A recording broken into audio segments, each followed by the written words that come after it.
This is the second round of our presentation, but today we are going to discuss about the individual differences in L2 acquisition. So first of all, I will explain about language aptitude first. By the definition, language aptitude is the extent to which people possess a natural ability for learning in L2.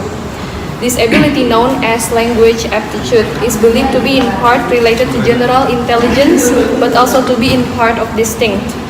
Early work by John Carroll led to the identification of a number of components of language aptitudes.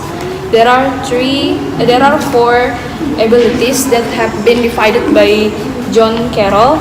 The first one is phonemic coding ability.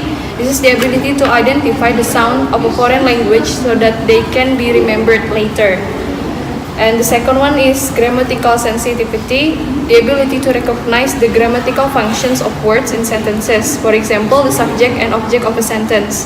And the third one is inductive language learning ability, for example, the ability to identify patterns of correspondence and relations between form and meaning.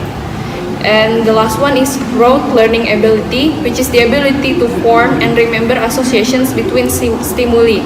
This is believed to be important in vocabulary learning. And then, based on research involving language aptitude related to success in L2 learning, there is a strong evidence that learners who score highly on language aptitude tests typically learn rapidly and achieve higher levels of L2 proficiency than learners who obtain low scores. And the next material, which is motivation, will be delivered by Nur Hidayah. Okay, I will continue the material. The next material is about motivation. Motivation involves the attitudes and affective states that influence the degree of effort that learners make to learn an L2. Various kinds of motivation have been identified, such as instrumental, integrative, resultative, and intrinsic. And for the first motivation is instrumental motivation. An instrumental motivation seems to be the major force determining success in L2 learning. For example, in setting where learners are motivated to learn and second language because it opens up educational and economic opportunities for them. And the next motivation is integrative motivation. And second language learners may choose to learn language because they are interested in the people and culture represented by the target language group. However, the learners with less integratively oriented more successful than those who were more integratively oriented.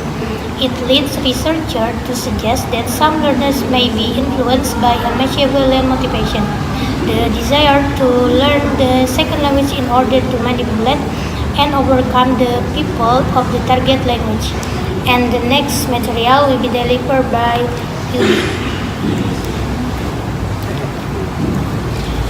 And the next is about resultative motivation. Motivation is the cause of L2 achievement, but it is also possible that motivation can come from the result of the learning. The learners who gain success experience in learning may become more or in some contexts less motivated to learn. This can be explained the conflicting research results. For example, in Canada, success in learning French may intensify English-speaking learners' liking for French culture. But for some reason, in California, success in learning English may bring Mexican women into situations where they experience discrimination and thus reduce their appreciation of American culture.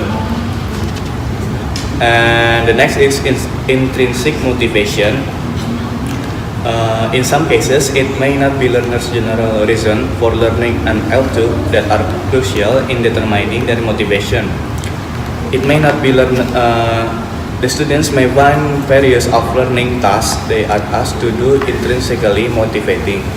According to this view, motivation involves first the arousal and maintenance of curiosity. Second, can ebb and flow as a result of such factors as learners' particular interest.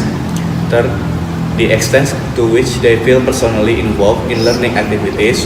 Fourth, motivation is clearly a highly complex phenomenon. These four types of motivation should be seen as complementary rather than as distinct and oppositional. Motivation can result from learning as well as gossip. And the next material is going to be delivered by Agni. Learning strategies.